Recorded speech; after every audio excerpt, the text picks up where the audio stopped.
Subscribe and press the bell icon on the YouTube app to never miss an update. Bharat चीन सीमा विवाद पर महत्वपूर्ण बैठक आज। केंद्र सरकार ने आत्मनिर्भर भारत अभियान के तहत कृषि क्षेत्र में सुधारों को लेकर 2 अध्यादेश जारी किए। भारत 2,36,000 कोरोना मामलों के साथ दुनिया में 6ठे स्थान पर पहुंचा और अमेरिका में डेमोक्रेटिक पार्टी ने जो बाइडेन को घोषित किया राष्ट्रपति पद के लिए अपना उम्मीदवार। भारत और चीन के सैन्य अधिकारियों के बीच लद्दाख में जारी तनाव पर आज अहम बैठक हो रही है। ये बैठक चुशूल मोल्डो स्थित बॉर्डर पर्सनल मीटिंग पॉइंट पर हो रही है। भारतीय सेना के officer lieutenant general Harinder Singh Bharat की ओर से बैठक में भाग ले रहे हैं। इससे पहले हरिंदर सिंह ने भारत के कमांडरों के साथ बात की और लद्दाख में हालात का जायजा लिया। इस बीच चीन के साथ विवाद पर भारतीय सेना ने एक बयान जारी कर कहा है कि सीमा विवाद सुलझाने की कोशिश जारी है। दोनों देशों के बीच होने वाली इस बैठक पर दुनिया भर की नजरें टिकी हुई हैं।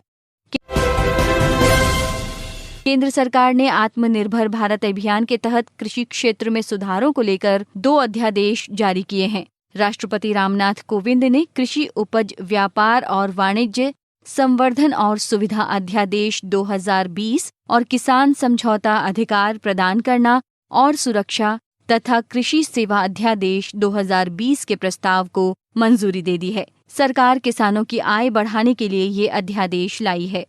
तेजी से बढ़ते कोरोना संक्रमण के मामले के चलते भारत प्रभावित देशों की सूची में इटली को पीछे छोड़कर दुनिया में 6ठे नंबर पर पहुंच गया है। बीते 24 घंटों में कोरोना के 9,887 नए मामले सामने आने के बाद देश में संक्रमितों की कुल संख्या 2,36,657 हो गई है।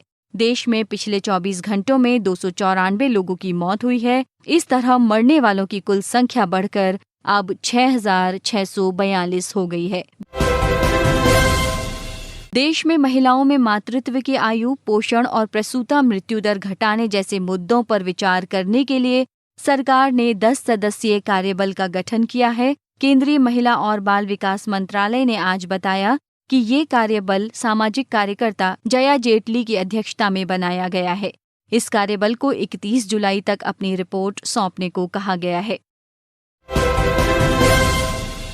दिल्ली के मुख्यमंत्री अरविंद केजरीवाल ने कहा है कि जो अस्पताल कोरोना के जांच और इलाज में सरकार का सहयोग नहीं कर रहे हैं, उनके खिलाफ सख्त कार्रवाई की जाएगी। मुख्यमंत्री ने देश भर में कोरोना की सबसे अधिक जांच दिल्ली में होने का दावा किया और कहा कि इलाज में ज्यादातर निजी अस्पतालों का सहयोग मिल रहा है।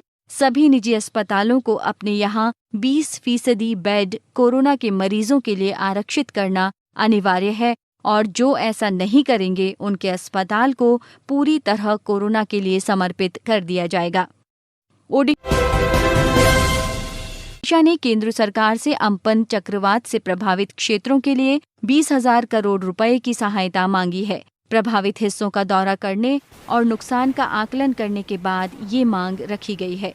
पश्चिम बंगाल की मुख्यमंत्री ममता बनर्जी ने एक बार फिर केंद्र पर निशाना साधा है। मुख्यमंत्री ममता बनर्जी ने कहा है कि एक तरफ हम कोरोना वायरस और अम्पन तूफान के खिलाफ लड़ रहे लोगों की जिंदगियां बचाने की कोशिश कर रहे हैं और दूसरी तरफ राजनीतिक दल राजनीति कर रहे हैं। ब्राजील के राष्ट्रपति जायर बोल्सोनारो ने ब्राजील को विश्व स्वास्थ्य संगठन से अलग करने की धमकी दी है। राष्ट्रपति बोल्सोनारो ने WHO पर पक्षपात और राजनीति करने का आरोप लगाया है। विश्व स्वास्थ्य संगठन WHO ने कहा है कि आयुष्मान भारत योजना के क्रियान्वयन में तेजी लाकर भारत कोविड-19 से बेहतर तरीके से निपट सकता है।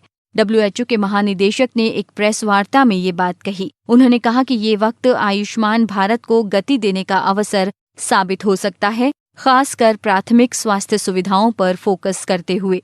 अमेरिका के पूर्व उपराष्ट्रपति जो बाइडेन को डेमोक्रेटिक पार्टी ने राष्ट्रपति पद के लिए अपना उम्मीदवार घोषित किया है।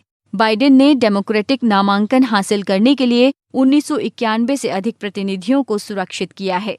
चीन ने एशियाई लोगों के साथ नस्लीय भेदभाव और हिंसा का हवाला देते हुए अपने नागरिकों को ऑस्ट्रेलिया की यात्रा पर नहीं जाने की सलाह दी है। हालांकि माना जा रहा है कि चीन ने ये कदम कोरोना वायरस वैश्विक महामारी की जांच का समर्थन कर रहे ऑस्ट्रेलिया के खिलाफ नाराजगी के कारण उठाया है।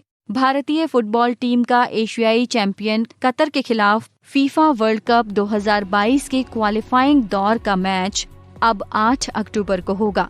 नए कार्यक्रम के अनुसार भारतीय टीम बांग्लादेश के खिलाफ 12 नवंबर और अफगानिस्तान के खिलाफ 17 नवंबर को मैच खेलेगी। इसी के साथ ये समाचार समाप्त हुए।